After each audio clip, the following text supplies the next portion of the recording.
दिल को छू लेने वाली कहानी। उस दिन सवेरे 6 बजे मैं अपने शहर से दूसरे शहर जाने के लिए निकला।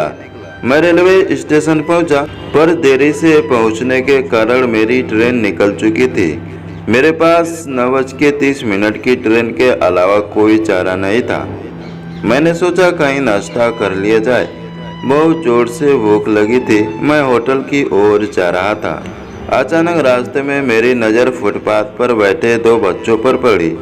दोनों लगभग 10 से 12 साल के रहे होंगे।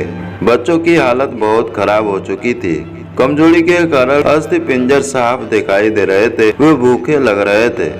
छोटा बच्चा बड़े को खाने के बारे में कह रहा था।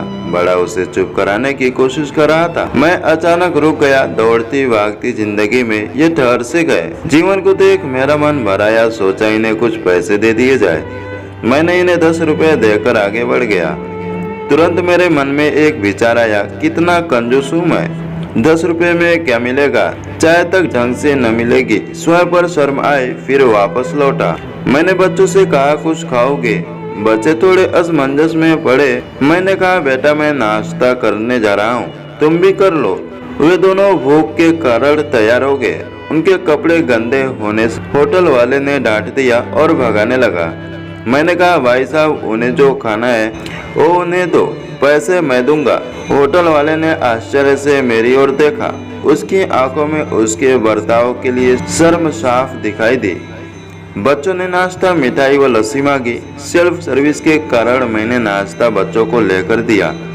बच्चे जब खाने लगे उनके चेहरे की खुशी कुछ निराली ही थी।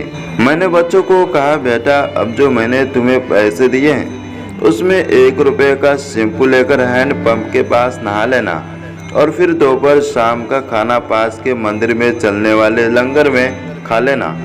और मैं नाश्ते के पैसे देकर फिर अपनी दौड़ती दिनचर्या की ओर बढ़ निकला। वहाँ आसपास के लोग बड़े सम्मान के साथ देख रहे थे। होटल वाले के शब्द आदर से परिवर्तित हो चुके थे। मैं स्टेशन की ओर निकला। थोड़ा मन भारी लग रहा था। मन थोड़ा उनके बारे में सोचकर दुखी हो रहा था।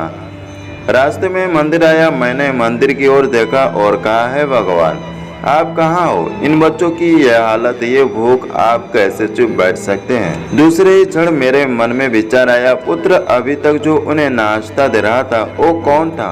क्या तुम्हें लगता है तुमने वह सब अपनी सोच से किया? मैं स्तब्ध हो गया। मेरे सारे प्रश्न समाप्त हो गए।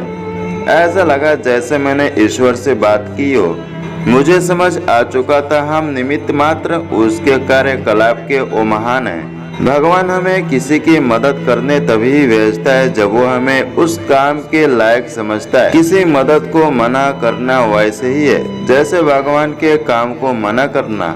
अतः आपको कोई भूखा या लाचार मिले या आपसे कुछ खाने के लिए मांगे तो आप अपनी सामर्थ्य अनुसार मदद जरूर करें, क्योंकि इसमें भगवान ने आपको इस काम के लिए चुना है।